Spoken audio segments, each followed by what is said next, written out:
Hi folks, sorry about the slow start there. Still trying to get the hang of how to get these streams going. I'm not sure, is it actually working? Okay, it looks like it's working now. Sorry about that. um, yeah, so it looks like it's up and running. I'm just gonna do a bit more of a read aloud tonight of Feed. MT Anderson, this is sort of the fourth part.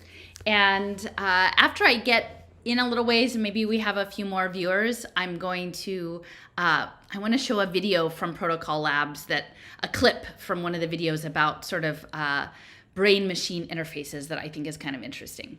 All right, so it looks like, if for some reason you can't hear me, drop me a note in the chat. Otherwise, I'm just going to proceed. So, so this is the chapter called The Real Thing.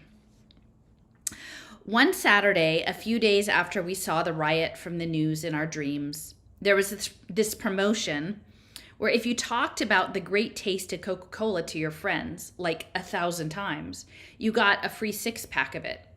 And so we decided to take them for some Meg ride by all getting together and being like, Coke, Coke, Coke, Coke, Coke, for about 3 hours so we would get a year's supply. It was a chance to rip off the corporations, which we all thought was a funny idea. I picked up Violet at her house and we drove to Marty's, where everyone was meeting. And when we got there, Callista and Loga were getting out of Callista's car and was like, whoa, because they were wearing all torn up clothes. They were walking normal, but they looked like they'd been burned up and hit with stuff. And I ran over to them and I was going, holy shit, are you okay? What happened? And Violet too. She was going, hey, are you okay? And they stood there and they looked at us and then they looked at each other like, oh my God, someone is a poopy head. Yeah, said Loga. It's riot gear. It's retro. It's beat up to look like one of the big 20th century riots. It's been big since earlier this week. And I was like, oh.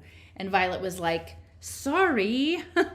No wrong, said Callista, flipping her hair. And when we went inside, Marty and Quendy were also wearing riot gear. And everyone was going, hi, hey, hi, unit, what's doing? Hey, said Loga to Quendy, pointing out, Kent State Collection, right? Great skirt. Quendy bowed her legs out. It's not a skirt, it's culottes. Oh, cute. Callista said, they look great on you. Quendy didn't say anything to Callista because Callista had just put her arm around Link and they were smelling each other's faces and Quendy was jealous. Units, said Marty, into the, in here. Yeah, fuck, man. Yeah, into the living room. K, right in here. And we grabbed some seats. Oh, is this working? Sorry, I'm just trying to see if the stream is right. Oh, okay. I'm still there. All right. It's moving over. Okay. So, all right. Sorry about that. Okay, said Marty. Oh, fucking K. And he nodded, Coca-Cola. And we waited to start. We were like waiting, and we all sat there for a minute looking like we were smiling, but in reality not. Each of us looked at everyone else's face. Violet chatted me. This is like when I was 12 and we had this slumber party and we agreed to show each other our boobs. I mean, I think we finally gave up and watched America's unlikeliest allergy attacks. So, said Marty, kind of sneaky, anyone up for the great taste of Coke? Loga said, I like its refreshing flavor. It's really good on a really hot day, said Link. There's nothing like an ice-cold Coke. I like regular Coke, said Wendy, but also the fantastic taste of Diet Coke. And Link pinched Callista and she kind of sighed. Me too. And Marty said, Coke. Its great taste is so good that I could beat up a guy if he had one and really wanted it. Anyone, said Link. You and Coke? Loga said, Coke. It's really good. Almost as good as Pepsi. Unit, said Marty. Almost. You just lost us one. The fucking count just went down. I said quickly, I like Coke because of the energy. And Link pinched Callista and she kind of sighed, me too. And Violet said, I love the great feeling of Coke's carbonation going down my throat. All the pain, like... And she waved her hands in the air and looked at the ceiling, trying to think of something. She said, it's like sweet gravel. It's like a bunch of itsy-bitsy commuters running for a shuttle in my windpipe. And everyone was looking at her, and she could feel them chatting each other, saying, well, that was stupid. I sat nearer to her, and I put my hand on her back. She was saying, sometimes I try to think back to the first time I ever had Coke because it must have hurt, but I can't remember. I mean, how could we have ever started to enjoy it? If something's an acquired taste, like how do you start to acquire it? For that matter, who gave me Coke the first time? My father? I don't think so. Who would hand a kid a Coke and think, her first one, I'm so proud, how do we even start? There was a long silent part, and then Marty said, yeah, that must have cost us a few. Hey, how about the great foaming capabilities of Coke? And then we were into this whole thing about Coke fights and Coke floats and Coke promotions. And we went on and on and on. But Violet didn't say anything else. She just sat there silently. And the guys kept going. I was laughing extra loud at everything because I didn't want people to notice that Violet was all clammy. And so I was yelling all these carbonation things and trying to bring her back in. And the other guys were going spastic and throwing pillows at each other. We were like rum and Coke, stadium Coke, flat Coke, bottled Coke, Coke and nachos, Coke and hot dogs, hot dog, hot Coke, cherry Coke, Coke on tap. Comparative suckiness of until finally there was another quiet part and Link said, hey, Marty Unit, do you actually have any Coke? And Marty was like, no, but fuck, aren't you getting Meg thirsty? And with all this talking about the great taste of Coke? And we looked at our feet for a minute, and I moved my butt around on, it's called an ottoman. Let's go out and get some, said Link. Yeah, let's go to the store. Which store? Well, there's a halt and buy up near the sports giant. And we were all standing up, and Marty was like announcing, okay, we'll go out and get some of the great beverage of Coke with its refreshing flavor. But no one was really rattling that way now. And Loga and Callista were whispering to each other with Violet walking behind them, and they saw she was near them, and then they changed the subject. Oh, and oh my God, said Callista, are those Stonewall clogs? They're so brag.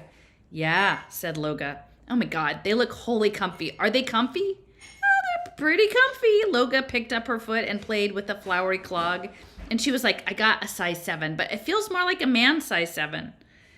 This top is a Watts Riot top. Violet said, I can never keep any of the riots straight. Which one was the Watts riot? And Callista and Loga stopped and looked at her, and I could feel them flashing chat. Like a riot, said Callista. I don't know, Violet. Like when people start breaking windows and beating each other up, and they have to call in the cops. A riot, riot. Oh, I just thought you might know. Well, maybe I wondered what incited it, and Violet was playing quickly with her own hands. Yeah, said Callista. I was just asking, said Violet. Okay, I was just, incited. What? It's not like I was saying something mean or stupid. No? Okay, Loga, are we going? They kept on walking. Loga said, put that in your metisbism. Callista said, what is a metisbism? Oh, I'm sorry. I thought it was good to use stupid long words that no one can understand. And Callista laughed and looked backward going, shh, she'll hear you and have a alpaduffin fleek tatcher. And in my head, I was like, oh shit. And Violet was chatting me, did you hear that? I can't stand this anymore. And I was like, what do you mean? They were just these Meg bitches. I mean, will you take me home? And I was like, just let it blow, no wrong. They hate me. No one hates you. Your friends hate me. They think I'm stupid. No one thinks you're stupid. Yeah, I mean, I don't mean dumb stupid. We can't leave them now. It would be like a total rash on their ass if we went. They just insulted me. Unit, they didn't. They thought what I said during the game was stupid. They think everything I say is weird and stupid. What is your problem? Take me home. And Link was like, you coming with? And Violet was like, take me home. Fuck. Why fuck? I want to leave. No, I said to Link. Violet, she has to go home. Unit, said Link, the party's just begun. We haven't even filled the bathtub with anything from the kitchen yet. I really have to go, said Violet, smiling like she was shaking hands with members of the frickin' PTA. Everyone was going out to get their up cars and go get some stuff at the store. Callista was showing off her WTO Riot windbreaker, and Violet and me said goodbye, and we got in my up car and we took off. And then we started to fight. Fight and flight. I flew down the main tube in Marty's community. It was a gated community, and I waited to get through the neighborhood security sphincter. It pulled up and I flew out into the drop tube, getting like a million miles an hour so that Violet would jerk back in her seat. And then I was going up, and I had this idea that instead of like throwing her around by going too fast, I would be like quiet, angry, like my father got. And I just go do everything exactly right. Everything up to the centigram. And so I flew really good, and when I got up above the surface, going over the shanty towns that had been built up around the cooling steeples, I flew perfect. I could see the others coming out of the drop tube behind me, and they were heading off to the strip. And when we went for a while, it was raining, and there were all the lights from the factory towers below us, those really hard lights, those bright white ones, and they were shining through all the gases above the tubing and the tanks and the ladders. There were cargo ships anchored in the sky, and I flew around them, politely, like a gentleman. We were too angry to speak out loud. Our jaws were like, grrr. And so we started to chat. She was like, what? Nothing. What nothing? She was like, what are you angry about? I breathed loud and kind of angry. Why are we going away? Because they were making fun of me. I didn't say anything. I was like to myself, this is dumb. This whole thing was dumb. It was stupid, and it pissed me off. Violet was pushing me like, well? So I, like a shithead, said, well, maybe you shouldn't have, shown off like that.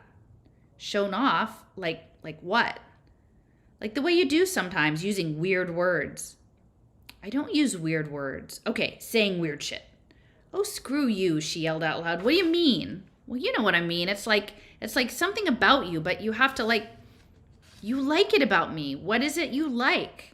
I like, well, you're so funny and beautiful, and everyone's beautiful. Everyone's pretty as a pansy in a blister pack. That's not what you're talking about. Well, you can be kind of scary for people sometimes. Sometimes it feels like you're watching us instead of being us. Well, I'm not used to the things you're used to. I'm just telling you sometimes how it feels. Well, thanks for telling me how it feels. I'm just telling you. Thanks. We drove on Sky Offenders. They were having a live thing about drug smugglers getting caught on parasails. There was a lot of static from her chat breaking through, and she was pushing it hard. I dropped my feed wall and let her chat me again. You think I'm a bitch, don't you? This is stupid. This is dumb. She stared out the window. There's something else, isn't there? Isn't there? Nothing. No answer. For a long time, nothing. And then I was like, is there something else wrong? And she looked at me, and I could tell she was trying not to cry. And she said, yes. And I was like, well, what is it? She whispered, talk to me in the air. I was like biting my lip. I hate these kinds of conversations. I was feeling completely squeam. I went, okay, what's up? What's wrong? And for a long time, we went through columns of smoke. They were coming up from below. They were like rows of trees up the sides of Link's driveway. If we had been happier, I would have done them slalom. They were as gray as that. I don't know. They were just gray, okay? The rain hit them. She said, my feed is really malfunctioning. Right now? I can't feel it right now, but yes. Well, go to a technician. I have. I've gone to a bunch. I don't think you... Okay, my feed is really, really malfunctioning. I don't understand. You told me this already. Shut up. I've been going to technicians. The feedware is starting to produce major errors. She looked scared. She wasn't looking at me. I could feel how much she wasn't looking at me, but she was looking other places. I got my feed later than some kids, she said evenly. I got my feed really late. You told me, so... But the problem is if you get the feed after you're fully formed, it doesn't fit as snugly. The feedware, it's more susceptible to malfunction. Susceptible? It can break down more easily. What does this mean? Nobody knows. The feed is tied into everything. Your body control, your emotions, your memory, everything. Sometimes feed errors are fatal. I don't know. I could lose. I don't know. They thought it would stabilize, but it didn't. It's getting worse. Worse. They told me yesterday it's deteriorating. Like rusting? Not the hardware, but the software, the wetware interface. They said they didn't... Well, I'm not going to cry. I'm not going to cry. I didn't know what I should do. I guessed that I should have put my arm around her, and I went to move my arm that way, but she didn't look very huggable, and she was all slouched, and she was saying, they don't know. I could lose my ability to move. I could lose my ability to think. Anything. It's tied into everything. They said it's the limbic system, the motor cortex, the hippocampus. They listed all this stuff. If the feed fails too severely, it could interfere with basic processes. I mean, my heart could just... And we were sitting there going through the air, and my hands felt really useless. And I said, this sucks. They can't just turn it off. I mean, they turned it off before. No, they didn't. They disconnected us. They shut down most of the functions. The feed was still on. It's part of the brain. I looked over at her, and she was looking right at me, and we were going down the aisle of smoke through the sky. Somewhere over Nebraska, the drug parasailers were being shot out of the air. She said, just drop, and then catch us. And I was staring at the steering column, wondering what the hell she was talking about. She said, I want to feel something. Let's feel vertigo together. And that sounded okay to me, so I dropped us. And when we stopped, suddenly both of us had sweat. It was mainly across our foreheads and fingertips, and she smiled at me, and we both felt nauseous. My fingertips, I said, they're sweaty. And she nodded. We flew for a bit, and she chatted me like, let's go back now. I'm okay. No, you don't want to go back, I said. They were being jerky. They weren't being jerky. I was being pretentious. You weren't. I'm fine now.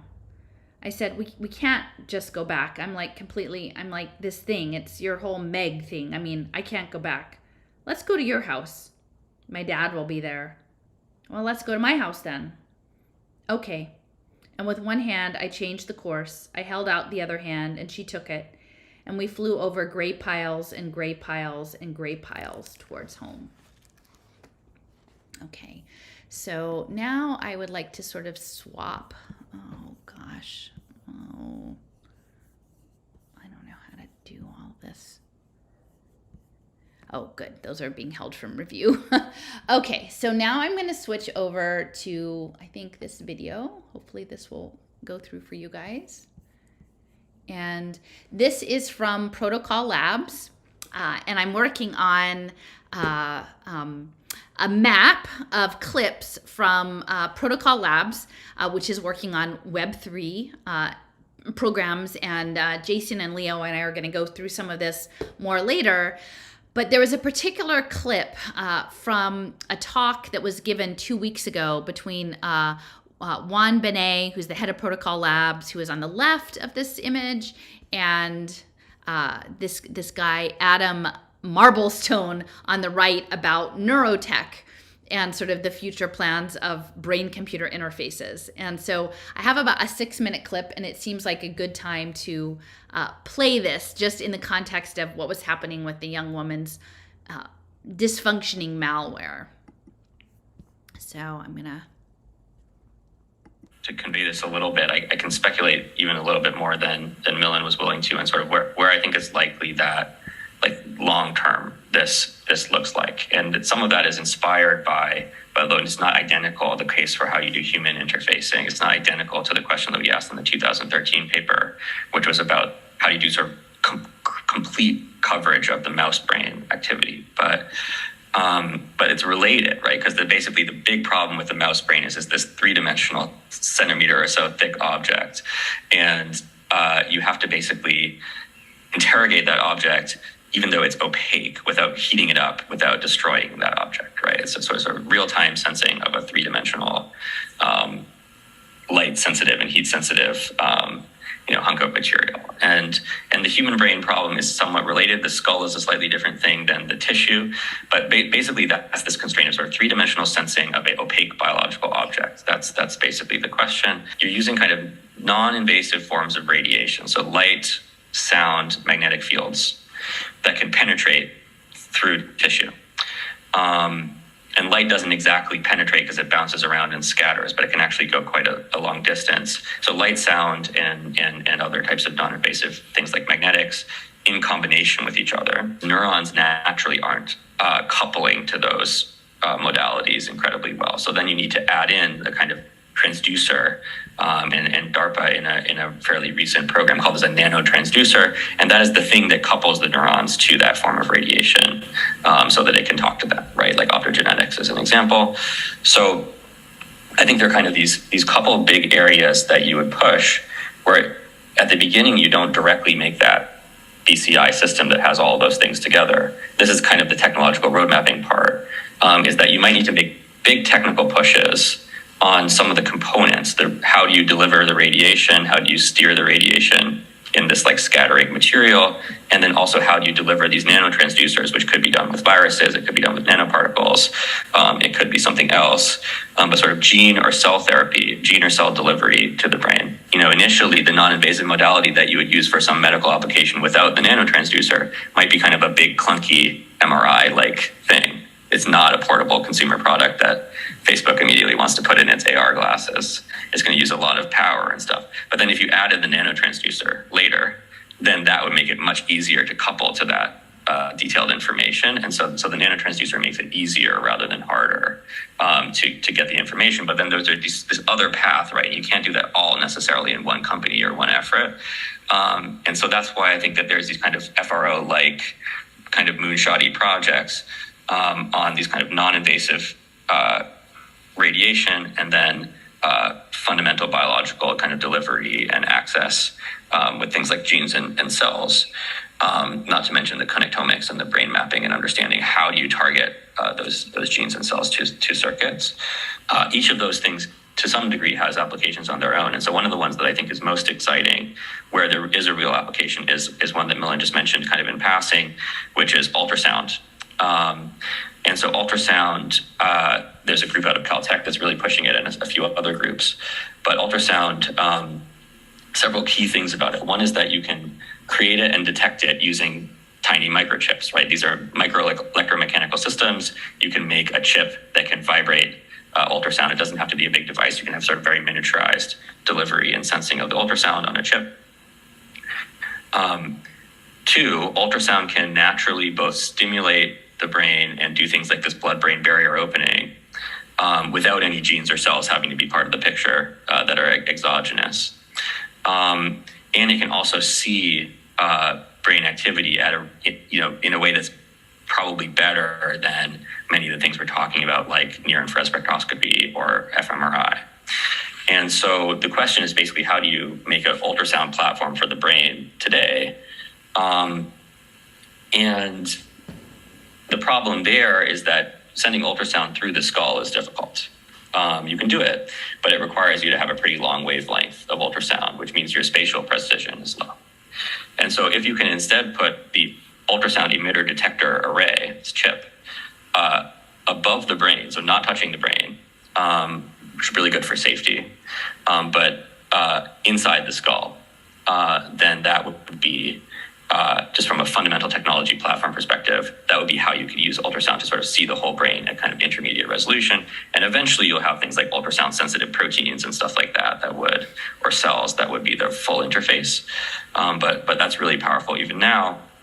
But that's another example where, it has certain applications, epilepsy and some others, that are very immediate. But if you want to try to say, well, how are we going to solve depression or OCD with that? You actually kind of need the thing to be in the brain for a while and do some scientific studies to understand how those things work before you can say, here's a sure shot at the exact way we have to use ultrasound to stimulate that. So it's still a discovery platform kind of play, which again is not the traditional kind of product market fit orientation, where medical device companies basically require you to have product market fit before you start the company.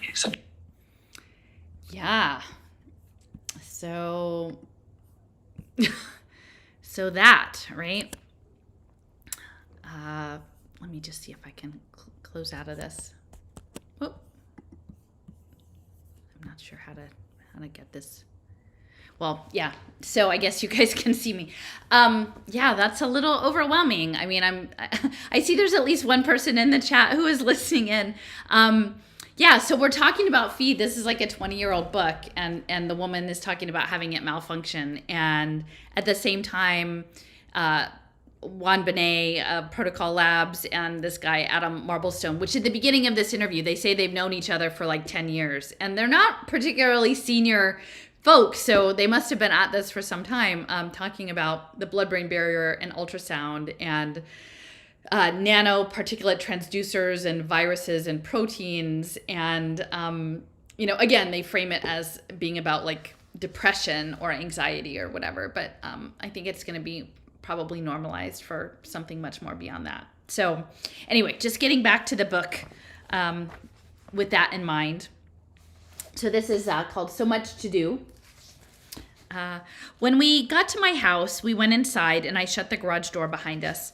We went up the steps and into the family room. We were going to watch something on the feed, and we sat there. We weren't really interested in the feed. It was daytime shit anyway, soap operas with all these people with big hair going on, crying jags, and lots of puppets. Puppets telling you about every goddamn thing. I wish there was some place we could go, Violet said. I mean, I don't know. Well, what do you mean? Just, there's a whole universe out there. Yeah. I've never been underwater for a really long time. I've been on a couple of vacations into the really deep part. It's pretty good. There's a lot of stuff to do. Well, I'm just using that as an example, she said, stroking my face. Well, you have to have reservations. Otherwise, if you go by yourself, you get the bends. She was stroking my face and was like, I probably don't have much time. There's just so much I want to do, which was a difficult thing for her to say because when she was stroking my face, it looked like it might mean one thing, but on the other hand, it was probably meant something else, and it would be embarrassing if it didn't mean what I thought it meant, and if I said something, and then if it turned out to be that by so much she wanted to do, she really meant riding trikes across the Sahara. That would suck. I said, do you mean, and I stopped and I tried, that could be taken to mean that that my feed was like tongue-tied, wowed, and gaga for a fistful of pickups tailored extra specially for this nightmare scenario. Try Sireno feed, available at rates so low as... And she was like, I'm sorry if I embarrassed you at Marty's. Would you stop? And after a minute, I said, you kept quiet about this for a long time. She nodded. A few weeks, I've known. You could have told me. I could have, she said.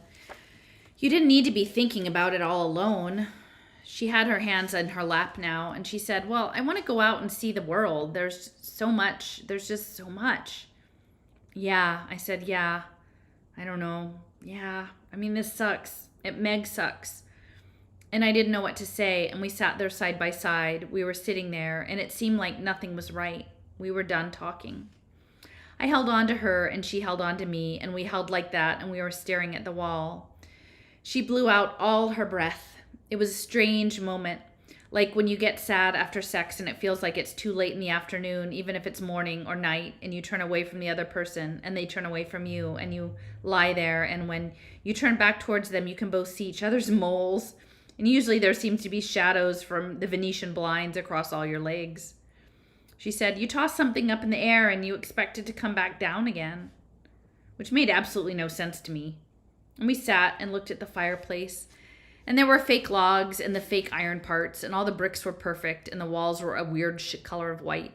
And then there was a sound of the front door banging open. Mom was home with Smell Factor, and we were both like, whoa. We pulled apart, and we were sitting there. Smell Factor ran into the family room and took off his sneakers one at a time and threw them at the wall. And then he fell down on the rug and phased out and started watching Top Quark. Mom was like yelling for him to go pick up his room, and he just lay there. She was clapping and calling his name. He just kept up with Top Quark. He didn't have it shielded, so we were picking up the whole thing. Ah, Top Quark, I'll never get the prize at the fair. Listen up, Down Quark. Don't get so down. Remember, all your friends are right behind you. Yeah, Down Quark. Yeah, we'll sing a song for you. It's a happy zappy song full of chuckles and chortles. Violet ate dinner with us. My father wasn't there, so it went better than the last time. She said some stuff that made my mother laugh. My mother was chatting me about how she was a great girl, and we flew back late at night. I finally asked her, did they know how long? No, earlier they said it could take years, but now they're not so sure. They're saying it will be much faster. It could still be years. It's not going to be years. It could happen any time.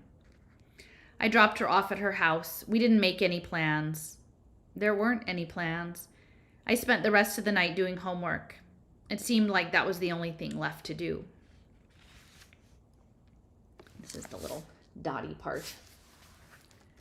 From Bow Wow and Plucky on the Christian Cyber Kids Network.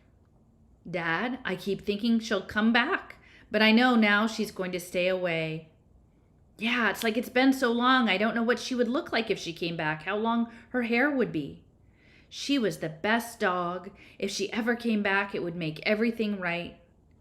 Billy, nothing will make everything right. That dog was a good dog, but she wasn't like Super Dog with powers, and I think you'll see a little voice inside you that will tell you the same. I put the suet out by the mailbox, and I can still sing her my... That's the end. The next chapter is Seashore. We went to the sea because there wasn't time after school trademark to go under it. She and I went to stand beside it, and we watched it move around. It was dead, but colorful. It was blue when the sun hit it one way, and purple when the sun hit it the other way, and sometimes yellow or green. We had on suits so that we wouldn't smell it.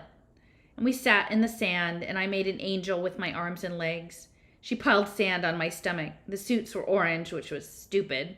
I hate it when a suit is a really ugly color, so you look completely dumb. And after she was done piling sand and I was done with my angel, we stared up at the sky.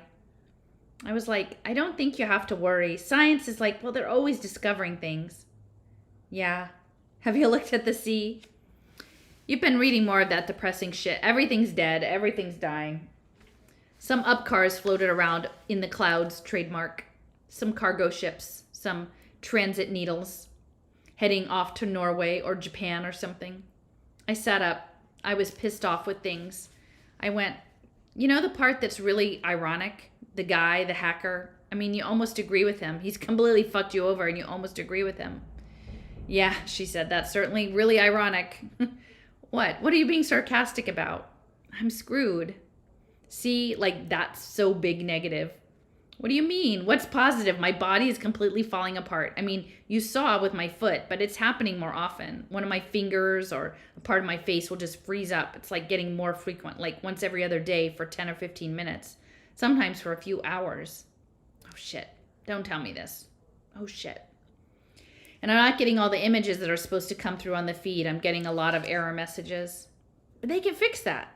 I don't know. I just don't know. And I kicked at the sand and I looked at her and she looked good. Through the mask, her big sunglasses, brown and purple in the light. And I was like, you know, what? I really like you. And she hit me on the back of the head.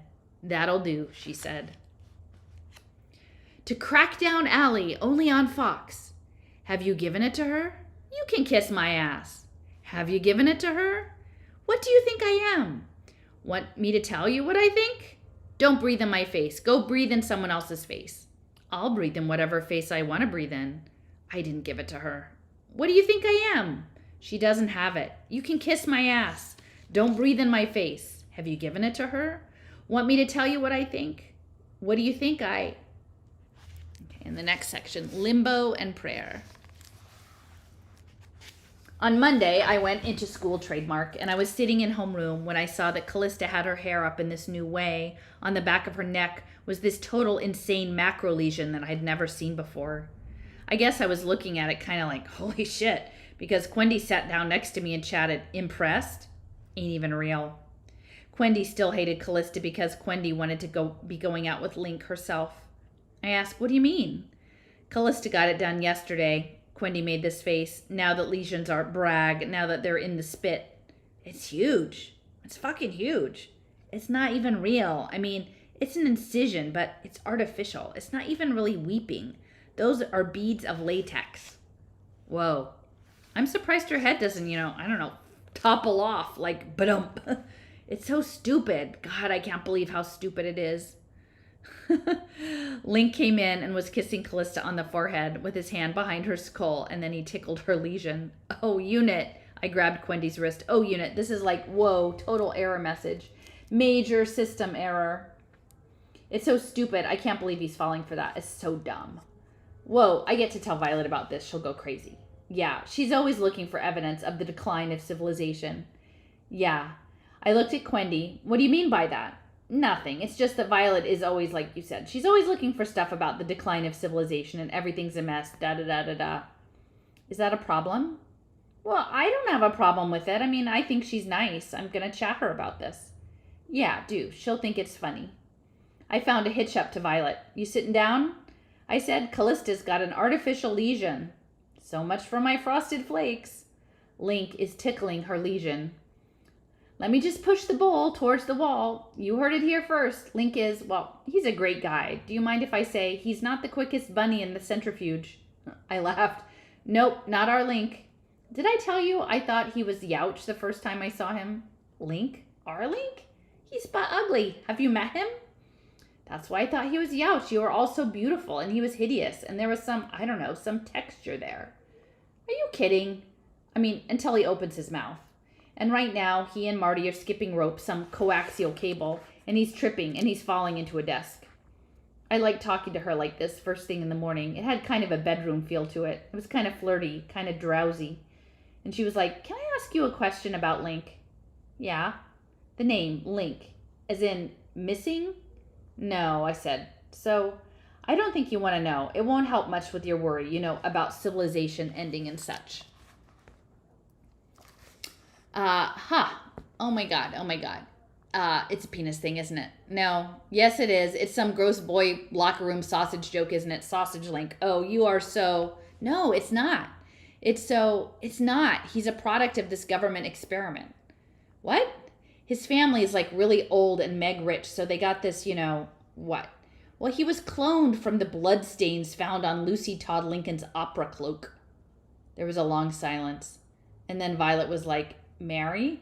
Yeah, Mary then. Mary Todd Lincoln. And there was another silence, and I sat there waiting. She was like, so he's a genetic clone of Abraham Lincoln? Yeah. Abraham Lincoln? That's what I said. Well, tell me what he's doing now. Ugh, the limbo with the coaxial cable. I thought so. Except he's bending forward instead of backward, so it isn't as hard. This is extremely grim. How about over there at your house? Let me recover. What's doing at Violet's place? Well, Dad's off at work. Mom's just shaped a hole in the front door. I'm eating cereal, putting my stockings, and reading ancient Mayan spells. You know Mayan? Well, they're not in Mayan. They're in Spanish. The feed's translating them into English. I'm reading a spell to preserve dying cultures. Aha. Written sometime before their empire fell, I guess. Spirit of the sky, spirit of the earth, grant us descendants far as long as the sun moves. For as long as there is dawn, grant us green roads, grant us many green paths. May the people be peaceful, very peaceful. Let them not fall, let them not be wounded. Let there be no disgrace, no captivity. O thou shrouded glory, lightning Lord, Lord Jaguar, mount of fire, womb of heaven, womb of earth. Let our people always have days, always have dawns. And then it goes, O King, one leg, giver of the green. King, one leg? Amen, brother. Link and Marty are doing lasso with the coaxial cable. Yeah. Well, Callista's combing her hair, and she keeps jolting every time she scrapes the edge of the lesion. Thank goodness for homeschooling. There's a party on Friday night. You want to come? Do they hate me? They don't hate you. Quendy just told me she thought you were nice. You were talking with her about me? Don't worry. I won't. They hate me, don't they? They think you're kind of like Meg Cuddly. Okay, I want to live a little. Exactly. I'll come. Brag. Will you get me? Sure. What time is it right now? Do you have to go? Yeah, it's time for announcements. I make my own announcements. Into the garbage can, so it echoes. Lonely. I tell myself to come to the office. Yeah. And then I pace in circles waiting for me to show up. You know, I wait and wait, I wait and wait in the office, she said. But me never comes. This month's 20 hot sex tips for girls. Hey, you want to leave your boyfriend with his head spinning? Then check out what Lucia, Our Lady of Love, has to say about these chicks and their sish in the sack. Natalie from New Jersey messages us, my guy says, no nookie at parties, but I feel that in order to do our duty to the party, we gotta... Which is why I ask it. Consider, the United States has been instrumental in the overthrow of truly genocidal dictatorships. We dole out billions of dollars each year in foreign aid. We support failing economies. We give harbor to many who seek our shores. We are trying to do what is right. We are trying to do what is... flat hope. On Friday, I went and picked up Violet at her house for the party. I hoped the party would cheer her up. I was used to the route now, and I liked seeing all the stuff I passed, the antennas and the chutes and the vents. and my feed told me their names as I looked at them. Charming Lawn, Observation Tower, Riverdale Exhaust Hood, Institute for the Study of Psychoeconomy, Bridgeton Playland, and Compulsion Center. And after a while, I knew them by sight, and with each other, I could feel like I was getting closer to Violet, which is like a present, which I didn't know what was inside of. And while we flew to the party, she told me about weird things she'd read on the feed while she was resisting it or whatever. She told me about the scales on butterflies and the way animals lived in ducts, sometimes whole herds. And people would hear stampeding through their walls, and there were new kinds of fungus, she said, that were making jungles where the cables ran, and there were slugs so big a toddler could ride them side saddle.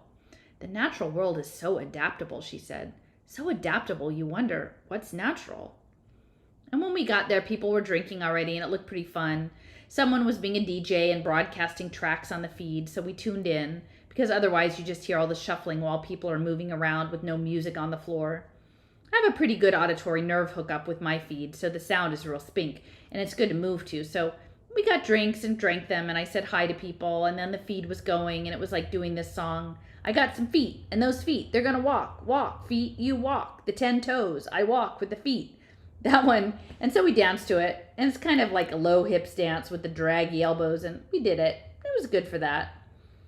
It was all going pretty good until Quendy arrived, and when she got there, it was like, silence, wind, ping, pin dropping. Because her whole skin was cut up with these artificial lesions, we were all just looking at her, and they were all over her. She raised her arms, and the cuts were like eyes, and they got bigger and redder when she moved. Do you like them? She said, laughing. I got it yesterday. You're right, said Marty. You're covered with cuts. They're not cuts. First of all, it's the big spit. And second, for your information, it's called birching, and they're lenticles. Marty and Link were chatting me and each other. Unit? Whoa, unit. Violet had her face in her hands, and people were starting to dance again. I could tell Callista and Loga were chatting up a storm. People were dancing and the feed was going. I walk these itty-bitty steps away from you. Just itty-bitty steps I walk away. And Quendy went over to the table with the drinks and poured herself some vodka and tang. And some other girls were talking to her. Violet was standing next to me like, I can't believe she did it. And I went, it's all for Link. I guess she wanted to outdo Callista. Can you even think how much that cost? I don't know. Each one of those incisions has to be capped off in plastic. Yeah, I guess it was probably pretty pricey. It's the end. It's the end of civilization. We are going down. No, it's sure not too attractive, lenticels. Well, I just hope my kids don't live to see the last days. The things burning and the people living in cellars. Violet. The only thing worse than the thought it may all come tumbling down is the thought that we may go on like this forever. I looked at her. She wasn't joking. Her face was full of lines. Violet, I said. I took her hands. I had an idea, and I was like, let me show you something. She didn't say or chat anything, and we went away from all the people, up the stairs. The bedroom doors were closed, and I took her up past the bedrooms to the attic, and I pulled down the attic like the pole, and his ladder folded out, and then I went up and I willed the light, but there wasn't any feed link to the light. The light was worked by a string. You pulled it sometimes, and the light went on. And there was all kinds of old shit up there, and she came up behind me, and when we walked, our footsteps, they were clunky, and the boards felt old. We used to come up here, I said. We played sardines in the closet. You got to hide, and then everyone looks for you, and then when they find you, they hide with you. This was a meg good place, because only Link's best friends, we were the only ones that knew about it, and we would be up here all together. And the people who weren't his good friends, they'd be walking around downstairs and we could hear them and we would be laughing our asses off. I used to, when I was hiding here, I kept thinking of when I was littler, younger, before I was good friends with Link. And I kept thinking of the time when you were all racing around and you passed people in the halls, like in the cartoons where people go in one door and come out the other. And you're like passing them all and looking in at the laundry places and shit. And it's a big game and people keep giggling and then you don't see them again. And then you're walking around alone. There's this weird moment where you realize you're alone and no one else has been walking for a while. And then you realize that moment, that exact moment when you became alone is already over. And you've been that way for a while. So you're walking around this empty house and all the towels are folded up and the soap is still wet on the soap dish. And that's the creepy thing. She sat down on an old thing, and I kept going. I was like, you're walking and everything's empty. But the weirdest thing is that it's not empty at all. The weirdest thing is that you know you're more alone than anyone, but more people are thinking about you than ever before. And that they're all just there holding their breath, following your every move through the house, listening to your footsteps and the doors opening and closing. So you're more alone, but you're more watched. And it can go on and on for hours. You're just walking around, walking on the carpeting, picking up stuff, looking at it alone. But thought about until Link gets tired of it and says the game is over. And that's exactly it, she chatted. I didn't know what she meant, but I nodded. And she rubbed her eyes with her palms, and I watched her, and she stood up and brushed off the butt of her skirt. And she looked around, lifting things up. What is this junk? Old shit. All is old shit. And I walked over to one wall, and there were some old pictures, and I lifted them away from the inside of the roof. Paintings. She came to my side. Whoa. We looked at them. Ships at sea, old-time faces, painted without smiles or anything, dressed in black, holding pieces of paper or big books, Link's dead relatives from long ago.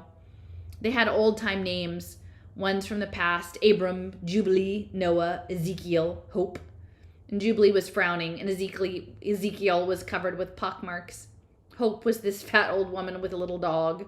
Hope was looking off to the side, as if someone she missed was calling her name. Our duty to the party. On the way down, we passed the bedrooms again. The party had picked up, the doors were open now, and on some beds there were people making out, and on others, people were in mal and their legs and arms all twitching and their heads rocking back and forth, and someone was puking on a roll-top desk, trying to roll the top down to hide it, and someone's arm was coming out from under a bed like they were conducting a symphony orchestra. Violet walked closer to me, and I put my arm around her, but her shoulders weren't soft, like she didn't want to be touched. And so we got to the landing, and we heard some kind of smacking down below and people cheering. And then we went downstairs, and they were all playing spin the bottle like little kids, stretched out on the floor, swinging their legs. Violet's back was kind of sagging as she walked down the stairs in front of me.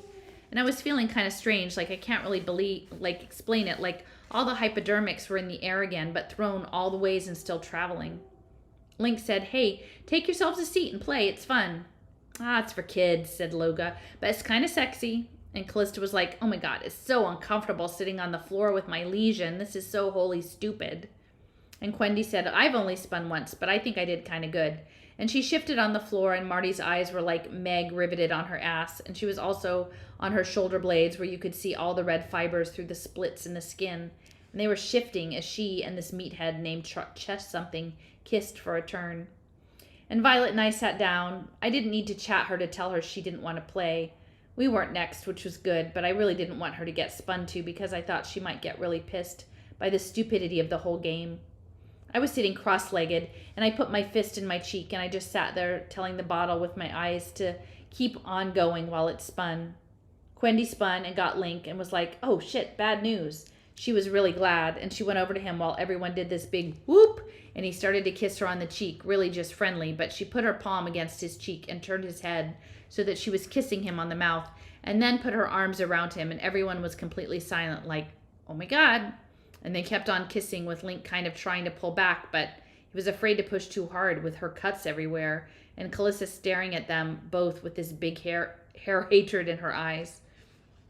Link tripped and stumbled backwards and sat back down next to Callista, and everyone was really uncomfortable except Marty. "Hey," chatted Marty to the guys, "don't you think Quendy looks good?" And Link was like, "Just shut up and play." And I was like, "Well, I think it looks stupid." "It's a good look," Marty chatted, "and kind of fun." I was disgusted. Like, huh? You can see her muscles and tendons and ligaments and stuff through the lesions. "Yeah," said Marty, "which makes you feel kind of about what's inside, huh? Which is kind of sexy." "You must be chatting about how Quendy looks really sexy," said Callista. It was like she was starting to say something mean. "Yeah," said Marty, "we were just saying about the lesions looking good." "Oh," said Quendy, "you like the lesions?" Link said, "Can we just play?" "Well, I think that they're a lot of fun," said Callista. I mean, she didn't mean it, but she meant the opposite. And Link spun it again, and while he kissed this other girl really hardly at all, Callista was still talking to Quendy, saying in this really mean voice, "And don't let anyone tell you you look stupid." Nothing stupid, said Marty. That's right, Quendy, said Callista, because seeing what's inside of you, all your guts, is just so sexy. Callista, said Quendy, trying to stop her. We're just having good fun. Well, that's good, said Callista. The guy chest something spun around and got Loga, and he walked over to her and said, time to play. Quendy, you know what's fun about your lesions? Loga and Chess started kissing hard. They were playing up their kiss maybe to take attention away from the meanness Callista was having. Loga's hands were in Chess's hair, smearing through his hair, her fingers wet with gel. Callista said, about your lesions, what's fun is watching a girl who's so desperate for someone's boyfriend that she does something to herself which is really stupid. And then that was a quiet part. And then Marty said, let's just play. And he spun the bottle and it turned with the neck flashing. And suddenly I could hear Quendy crying. And then I saw the bottle land on Violet. And Marty got up and straightened his pants and walked over. Hey there, sexy, he said. Let's make this good. And he reached out his hand toward her and she flinched backwards. And he put his hand on top of her head. I said, this isn't much fun. We'll show you fun, said Marty, winking. Stop it, said Violet, standing up. Stop it all. Well, what's wrong, said Marty, and he held out his hand toward her wrist, and he took her wrist in his hand, and Violet was completely white. She was shaking her head. It was bobbing, and she suddenly was yelling, can I tell you what I see? Can I tell you? We are hovering in the air while people are starving. This is obvious. We are playing games, and our skin is falling off, and we are losing it, and we are making out, and you're starting to talk in fucking sestina, okay? A sestina, okay? Stop it. Fuck you. We've all got to stop it. And she was screaming. And people were staring and chatting, and they weren't chatting with me except Link, who gave me a single, what's doing with this? Fix it, before cutting me off. And Violet was screaming, look at us. You don't have the feed. You are feed. Your feed. You're being eaten. You're being raised for food. Look at what you've made yourselves. And she pointed at Quendy and went, she's a monster covered with cuts. She is a creature. And now I was going, Violet, don't, Violet. She's not a goddamn monster. But Violet screeched, you too, fuck you. And she tried to slap me, and I grabbed her face by the arm. And she tried to scratch at my face, but her hand wasn't working. She had broken somehow, and she was broken, and she was sagging, and I grabbed her to help her, and she was shaking, and her eyes were all white, rolling around, and she couldn't talk anymore. And she was choking, and I grabbed her and tried to wrap my arms around her, and there was a long line of spit coming out of her mouth. Her legs were pumping up and down. She was broken. She was completely broken. And I was crying and saying to call an ambulance, and people were like, fuck no, is she in Mal? If she's in Mal, no way, we'll get in trouble. And I was like, call a fucking ambulance. And I tried to do it on my feed, but things were too screwed up, and I could feel the signals going out, and she was breathing again, but she'd gone limp. And I lowered her to the ground, and I put her there, and Quendy was still yelling, fuck you, at her body. Fuck you. And Violet was breathing now in heavy, big gasps, but her eyes were closed, and I was leaning next to her asleep body and squeezing and squeezing and squeezing. And I don't know what the others did. There were noises, and women came, and I went with them, and the feed whispered to me about sales and made all these suggestions about medical lawyers and malpractice, and something had happened, and I was sitting beside her in an ambulance, and suddenly I realized the party is over. The fucking party is over. Part 4, Slumberland. 52.9%. The waiting room was white. There were these orbs moving back and forth filled with fluids. They went up and down the halls. There will be some delays, said one of the nurses, and she touched her face with her hand. Her pinky was sticking out, and she pressed on her cheek like she had a toothache. She said, expect a delay. Let me tell you a little story, said the woman on a chair next to me. He's distressed, said the nurse. She fixed her hair, which was this hair held together with 2 magic wands. Breathe deep, the nurse told me. She's pretty functional. What? I said, what do you mean? The doctor will talk to you. There was this one time, said the woman on the chair. When is the doctor coming? He's here. Where? In the room with her. But when he's coming out, she sighed, you might want to rest your yes. I don't know what that means. I paced on the floor. The feed was handing me hings, and I listened to it, and I paced around, following the pattern of the tiles on the floor. The poor sales of the Ford Laputa in the Latin American market can't be explained by craziest primetime comedy yet. What happens when two normal guys and two normal girls meet their favorite health food in their favorite health food restaurant? A lot of abnormal laughs served up with sprouts on the side is what. And I paced. I went all around the chairs. I did them slalom. Men locked into giant wheels with their arms and legs spread were being wheeled past down the hall. People in smocks hit them on the rim to keep them rolling. The wheels rolled by. The people in smocks were whistling. The men in the wheels stared out, their mouths open, their eyes looking at everything flashing by. But the men were not moving at all, just looking at the world helpless in circles, the world going by. 87.3%. Violet's father got there half an hour after I did. I saw him running past me. I didn't wave or anything because I didn't want to get in the way or be a pain in the butt. People sometimes they need to be alone. He went past me and didn't see who I was, and that was okay with me. They took him into the room, and I waited. I clapped my hands together softly a bunch of times. I swung my arms at my sides and then clapped. I realized that they were swinging really wide, and people were looking up at me, and I stopped. I couldn't help a small clap, one last clap. He came out. He was walking real slow, and he sat down. I didn't know whether to talk to him. He was smoothing out the knees of his tribe suit, and I went over, and I said hello and introduced myself again. He said, "Oh, yes, hello. Thank you for..." He was just like nodding. "Is she okay?" I asked. "Yes," he said. "Yes, okay. Yes, she's okay." And he didn't seem much like before. And I was like, "What's happening?" "They're fixing the malfunction for the time being. The doctor's coming out." His eyes were orange with the lights from his feed glasses, and the orbs went past. We waited. 2 nurses were talking about the weekend. There was nothing I wanted to watch on the feed. It made me feel tired. "Can you stop?" said her father to me. And I realized I'd been clapping again. "I hate rhymes," he said. I put my hands down and I stood still in front of him. He said, "You can monitor her feed function." He sent me an address. "Go there. If things neural were going swimmingly with Vi, the number you detect would be about 98%. I went there. It was some kind of medical site. It said, "Violet Dern, feed efficiency 87.3%. He stared at me, and I stared at him, and we were just like, there. The efficiency went up to 87.4%. And he turned his head. Someone was whistling 2 notes in the hallway. Violet was not a bitch. She didn't mean those things. It was because of the damage. It was making her not herself. I told myself that again and again. But it didn't matter if she was right or wrong about what she said. It was the fact that she said it, especially to Quendy, calling her a monster, screaming like one of those girls in black at school, the ones who sat on the floor in the basement and talked about the earth, the ones who got rivets through their eyes just to make people think they were hard. I wanted Violet to be uninsane again, just a person who would touch my face. "She's awake," said the nurse. "Please come in." She wanted him, not me, and I just stood there, and he turned around and went in. And after a while, he came out and sat down again. The nurse said, "Now you." I followed her in. Violet was sitting in a floating chair with lots of cables. Some of them went to her head.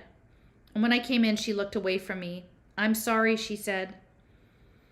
We stood that way for a little while, and she was dressed in just a gown again, like we were getting to know each other back on the moon. She said, "I'm sorry." I didn't want to piss her off, so I figured what she wanted me to say, and I said, I'm just worrying about you." And she shrugged. I watched her. I didn't know how close she was to this person who had gone completely fugue at the party. I asked, "How did they say you are?" "Fine," she said for a little while, and she held onto her kneecap and she moved it back and forth. "How long?" I asked.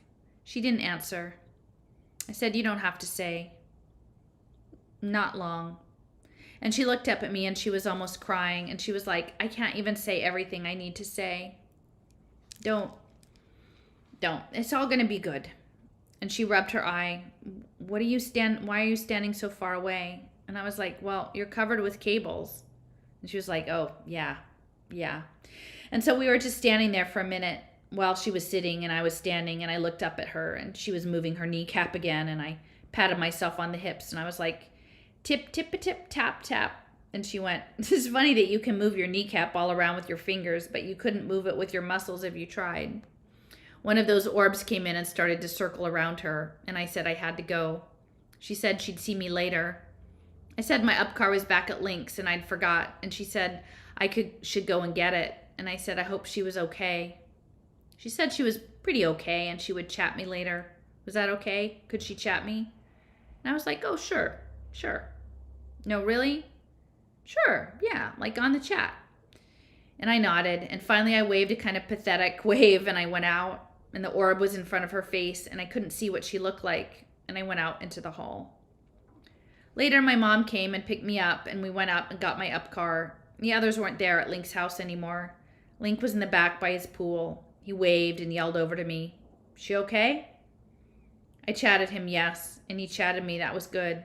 And I got in my up car and flew home behind my mom. We had bean cubes and fish sticks for dinner. I had a couple of helpings. There was still time to do my homework, but I watched the feed instead. Some cops found a bunch of rods in a warehouse and they were trying to figure out what they were.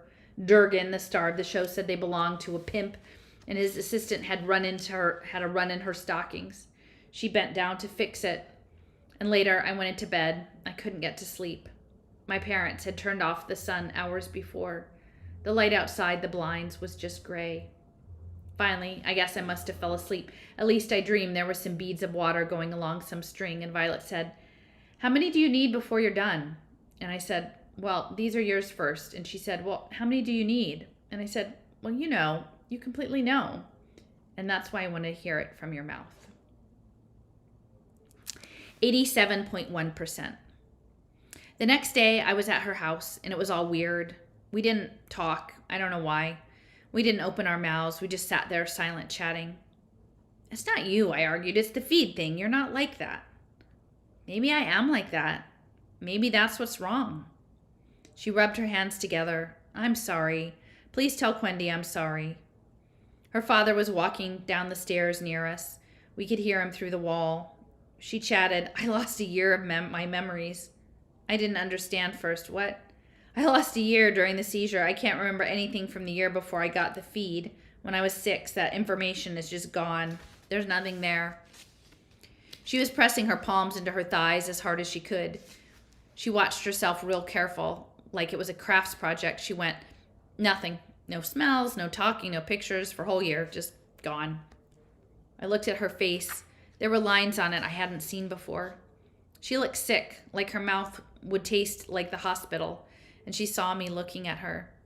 And she was like, "Don't worry, Titus. We're still together. No matter what, we'll still be together." "Oh," I went, "Yeah." She reached out and rubbed my hand. "I'll remember you. I'll hold on to you." "Oh," I chatted, "Okay."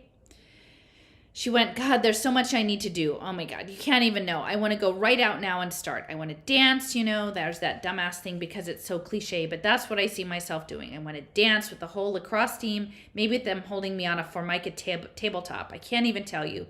I want to do the things that show you're alive. I want to eat huge meals with wine. I want to go to the zoo with you." "Zoos suck," I said. "All the animals just sit there and play with their toes. I want to go on rides, the flume, the teacups, the tilt-a-whirl. A big bunch of us on teacups with you and me crushed together from the centrifugal force." I wasn't really wanting to think about us crushed together right then, or about us in a big group, or where she might just go insane again. So I just looked and I said, "Yeah, the teacups." And she was still saying, "I want to see things grazing through field glasses, and I'm going to go someplace now, and I want to get the hell out of here and visit some Mayan temples, and I want you to take my picture next to the sacrificial stone, and I want to run to the beach. I mean, a beach where you can go to the water. I mean, to have a splashing fight." And I just sat there, and her father was working on something in the basement. It sounded like he had some power tools. Maybe he was drilling or like cutting or boring. She went on, "They're all sitcom openers." "What?" "Everything I think of when I think of really living to the full, all my ideas are just opening credits of sitcoms. You see what I mean? My idea of life, it's what happens when they're rolling the credits. My God, what am I without the feed? It's all the feed credits, my idea of real life, Oh, you and I share a snow cone at the park. Oh, funny, it's dribbling down your chin. I wipe it with my elbow. Also starring Lorna Ginty as Violet. Oh, happy days. Now we go jump in a fountain. Here we come out of the tunnel of love. We run through the merry-go-round. You're checking the park with a metal detector. I'm checking the park with a Geiger counter. We wave to the camera. Except the Mayan ruin. What about it? Well, there aren't, like I pointed out, there aren't sacrificial stones in the sitcoms. No, that's right. Chalk up one for the home team. We sat. She fixed her hair with her hand, and I asked her, what did it feel like at the party? She waited. And then she admitted, oh, it felt good, actually, really good, just to scream finally. I felt like I was singing a hit single, but in hell. 87.1%. Later, before I left, I watched Violet and her father petition Feed Tech for free repairs. Violet's dad couldn't pay for all the tests and shit himself. None of it was covered by medical because the feed wasn't medical. They sent a message to Feed Tech explaining what happened, and I sat there while they spoke it together. It was all about how she lost her memory and how sometimes she couldn't move parts of her, and about how she had gone completely fugue state. And they asked Feed Tech to take on the payments for research and repairs. They said that Feed Tech had to because it was about the life of a girl. Her feed's warranty had expired years ago. We will present this petition to several corporate sponsors, said Violet's dad. If you do not acquiesce, others will. We will find someone who will support this repair. We will take our business elsewhere. Please, said Violet, we need your financial assistance. If you want us as customers, said her father. They then sent the message, and after that, we didn't say much. 86.5%. Quendy and I talked the next day. We were sitting on the big cubes. They were made of concrete, and we sat side by side. I was like, she's really sorry. And Quendy nodded.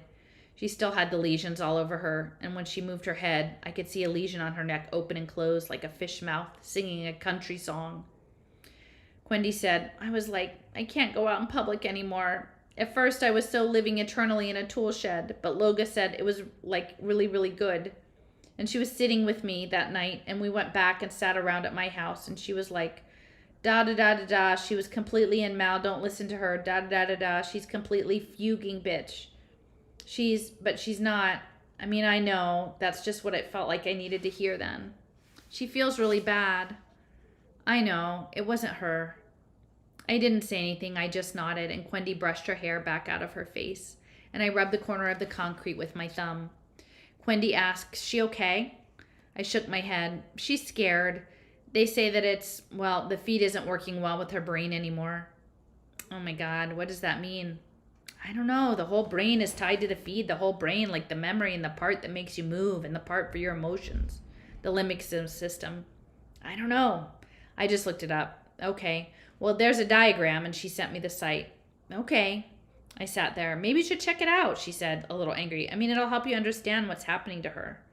I pulled up my leg and untied and tied my shoe. Don't you want to know? I said, I guess not. You know, said Quendy, this isn't the world serving you some Meg 3-course dump banquet. It isn't the world serving me some dump banquet. She's the one who this is happening to. I don't know what you're saying to her, but I hope you aren't sulking weirdly. And she looked over at me, and I just sat there. She added, making her feel low grade. She put her hand on my leg. Hey, she said, hey. Through the holes in her hand, the blood in her veins was blue. 52%. When I woke up the next morning, there was a message from Violet waiting in my cache. It's 3:15 in the morning, she said, and I haven't heard anything from Feed Tech. I'm lying here. You're probably sound asleep right now. I like to picture you asleep. You have beautiful lips. My mom never had the feed. She didn't get it installed when she was little, and her parents said they were going to wait until she was old enough to understand and make her own decision about it, like a Catholic confirmation. She decided not to have the feed installed. She called it the brain mole. My father's family didn't have the money to buy feeds for my dad and my uncle. The feeds were newer then, and they were more expensive. They were advertised with these silver see-through heads with a chip inside them, and the heads would be spinning around at the mall with the mouths of the heads calling your name. My mom and dad both went through college without the feed. I guess it was really hard. And they couldn't remember things the way everyone else could or see the models that they were in the air, of the chromosomes or the stamens. But they both went on to grad school, and that's where they met. I always thought it was strange that they decided to have a kid at the conceptionarium. I guess they really wanted to have me freestyle. They talked about it a lot. I mean, well, they'd only been going out for a few months, but a lot for that. And anyway, the ambient radiation was already too bad by then for freestyle, so they went test tube. I think my first memory of my mom is her carrying me on her shoulders through the mall. She would constantly be whispering jokes to me, like little jokes between the two of us, and she especially made fun of plastic, and she'd say, "They're all wearing oil, all their clothes, they don't have anything on but oil." And I would whisper back at her, "They're wearing dinosaurs, dead dinosaurs dripping all over them." And she would whisper, "Trilobites." And I would whisper, "Old plants." And she would whisper, "It's the height of fashion." And I would say, Mrs. Lady, those are some nice old plankton." And for an hour and a half today, I couldn't move my leg. My toes were clenched. My knee was all locked up. I didn't chat you. I didn't want to worry you. You don't talk much now. I went to a technician.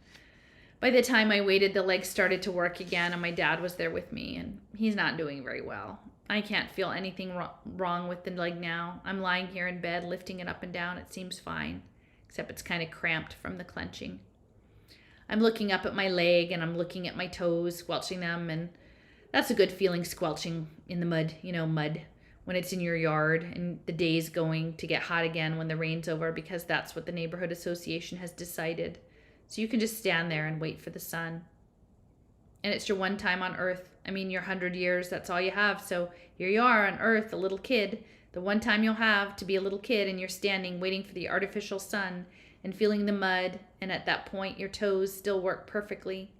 And so you stand there and you squelch your toes and you raise your arms up above your head and you watch the clouds get sucked back into the ducts in the sky. And that's it. That's an afternoon. That's all. I hope you're doing okay this morning too. All right, well, that feels like probably a good ending. I've got about this much left. So I guess maybe that's probably one or two more readings worth. So anyway, we'll call it a night.